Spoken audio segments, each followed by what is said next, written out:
আসসালামু আলাইকুম ৰহমতুল্লাহি ওয়া বাৰাকাতুহু। প্ৰশ্ন, তলৰ সংখ্যাবোৰৰ পৰৱৰ্তী সংখ্যাবোৰ লিখা। ইয়াতে যে সংখ্যা দিয়া আছে এই সংখ্যাটোৰ পৰৱৰ্তী সংখ্যা বাহিৰ কৰিব লাগে।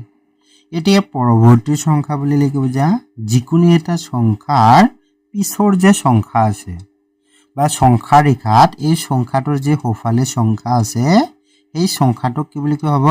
এই সংখ্যাৰ পৰৱৰ্তী সংখ্যা বুলি কোৱা হ'ব। আৰু যে আগৰ সংখ্যা আছিল সেইটো কি বুলি কোৱা হয়? পূৰ্বৱৰ্তী সংখ্যা বুলি কোৱা হৈছিল। এতিয়া আমি পৰৱৰ্তী সংখ্যা কেনেকৈ বাহিৰ কৰিম? যিকোনো এটা সংখ্যাৰ পৰৱৰ্তী সংখ্যা বাহিৰ কৰাৰ কাৰণে এই সংখ্যাৰ লগত এক যোগ কৰি দিব লাগিব। এক যোগ কৰি দিয়াৰ পিছত যি সংখ্যা বাহিৰ হ'ব বা যি যোগফল বাহিৰ হ'ব সেইটোই হ'ব এই সংখ্যাটোৰ পৰৱৰ্তী সংখ্যা।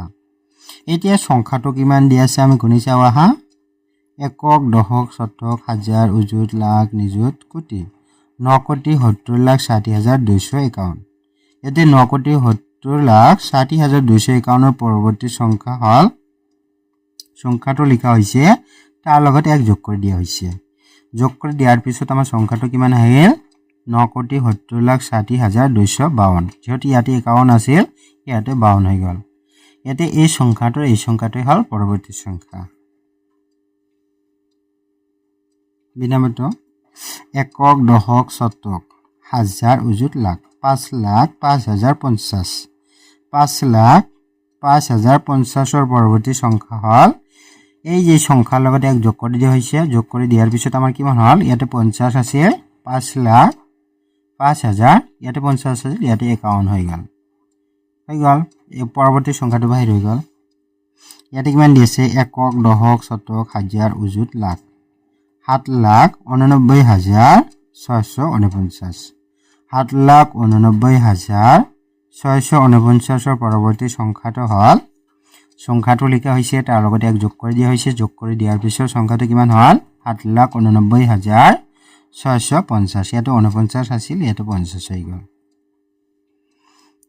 ইয়াতে সংখ্যাটো কিমান দি আছে? একক, দশক, শতক, হাজাৰ, অযুত, লাখ, নিযুত, কোটি।